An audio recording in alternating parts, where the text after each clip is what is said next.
Drodzy Państwo, gorące brawa. Myślę, że zanim przejdziemy do finałowej piosenki, którą mam nadzieję, że wszyscy razem tutaj odśpiewamy, tu wszędzie jest moja ojczyzna, pozwólcie Państwo, że podziękuję wszystkim tym, którzy przygotowywali dzisiejszy wieczór. Przede wszystkim słowa uznania dla chóru Collegium Musicum pod dyrekcją i dyrygenturą pana Stanisława Repkowskiego.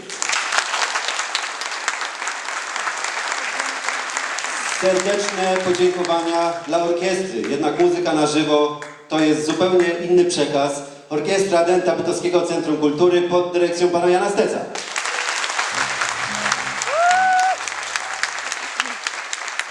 Gorące słowa uznania dla naszego zespołu, kaszubskiego zespołu pieśni i tańca. To jest zespół kaszubski, ale widzicie Państwo, jak potrafią również wcielić się w rolę polskiego zespołu narodowego. Gorące brawa.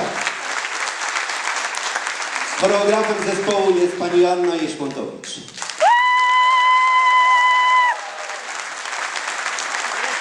Również wielkie dziękuję dla aktorów, młodych aktorów grupy teatralnej ze Stowarzyszenia Miłośników Gimnazjum nr 2 w Bytowie, a przygotowuje naszą młodzież Aldona Gostomska. Również gorące brawa.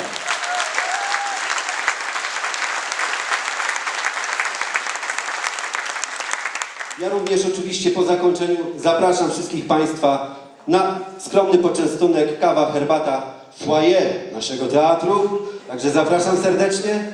A teraz wszystkich Państwa zapraszam do wspólnego finału Tu wszędzie jest moja ojczyzna.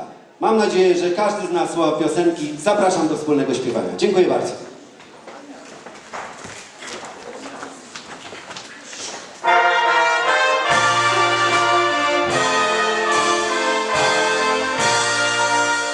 Gdzie w niebie śni gwiazda, gdzie ptaki żyją w gniazdach, gdzie słońce